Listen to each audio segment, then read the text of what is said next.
घरपट्टी जनजागृती आंदोलनाने यावली नगरी दुमदुमून गेली आहे। यावली शहीद ग्रामपंचायतचा अभिनव उपक्रम जवळच असलेले राष्ट्रसंत तुकोजी महाराज यांचं जन्मगाव ग्राम यावली शहीद येथील ग्रामपंचायतच्या वतीने राज्यातील पहिले अभिनव आंदोलन घरकर भरण्यासाठी आयोजित करण्यात आले होते आणि या आंदोलनामध्ये सरपंच शिल्पा खवले, उपसरपंच नितीन पाचघरे, ग्राम अधिकारी बैलमारे यांच्यासह ग्रामपंचायत सदस्य गावकरी सहभागी झाले होते। अनेक दिवसांपासून थकीत असलेले कर गावकऱ्यांनी सवलतीच्या दरात भरून शासनाच्या सवलती योजनेचा फायदा घ्यावा, तसेच आपलं घरकुल नियमित भरावा याकरिता यावली शहीद ग्रामपंचायत अंतर्गत जनजागृती आंदोलन करण्यात आले होते आणि हे राज्यातील पहिले जनजागृती आंदोलन असल्याचंही बोललं जातंय। यावली शहीद गावातील प्रमुख मार्गाने विविध घोषणा देत ही आंदोलक मंडळी मार्गक्रमण करत होती। यावेळी या रॅलीमध्ये राष्ट्रसंत तुकोजी महाराजांची वेशभूषा धारण केलेले व्यक्तिमत्व सहभागी झाले होते। दिव्यांग बांधव सुद्धा या जनजागृती रॅलीमध्ये सहभागी झाले होते।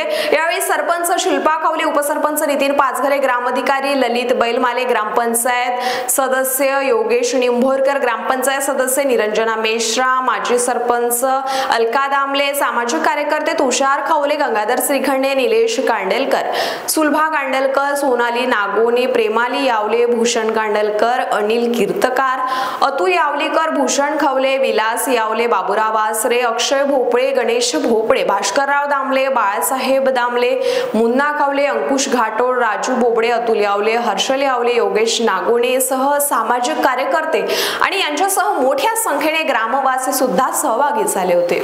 यावली शहीद या गावामध्ये कर वसुली आंदोलनाचा हा महाराष्ट्रातील पहिलाच उपक्रम राबवण्याचा प्रयत्न केलेला आहे। यामुळे आम्हाला आशा आहे की नक्कीच जनजागृती होऊन जनतेमध्ये कर भरण्याची जी भावना आहे ती नक्कीच जागृत होणार आहे। कर वसुली नसल्या कारणाने गावचा विकास हा थांबलेला आहे। कर वसुली ही कर भरणा करणे हे नुसतं एक आपलं एक खर्चाची बाब नसून ती एक भविष्यासाठी जे आपण जे तरतूद केलेली असते आणि कर वसुली जर झाली आणि ग्रामपंचायत जवळ पैसा आला तर ग्रामपंचायत गावकऱ्यांच्या मूलभूत गरजा ह्या पूर्ण करू शकतात आणि गावच्या मूलभूत गरजा जशा भरपूर राहतात। जर मूलभूत गरजाच पूर्ण झाल्या नाही तर आपण